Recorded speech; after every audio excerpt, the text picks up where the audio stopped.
I could slip in a 1 or 2 minute explanation of a pattern with a model and give the student time to practice, whether I've just pulled up right next to them, or I'm just beginning guided reading, or I've got the whole group here ready right before a read aloud.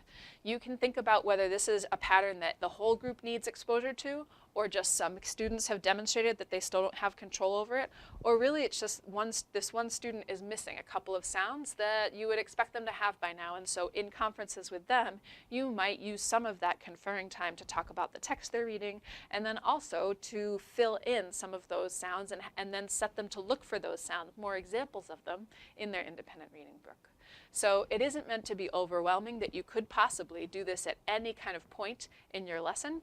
It is meant to be empowering because you have pretty much all the options. Word work could fit in everywhere in a workshop classroom. The danger with that is that it also can just not happen, because your mini lesson might be about meaning, and then your guided reading might sort of focus on vocabulary. And then when kids are doing independent reading, it's exciting to talk to them about what's actually going on in their book. So because there's the possibility doesn't mean that there is sort of like a set place. So you might find as a teacher in your planning that you want to put, in this 10 minutes, we are always going to have word work. And whatever, I'm going to look at my data to decide what it's going to be, but it's always going to go in this slot. It might be helpful for you in planning to say, I'm going to reserve this time.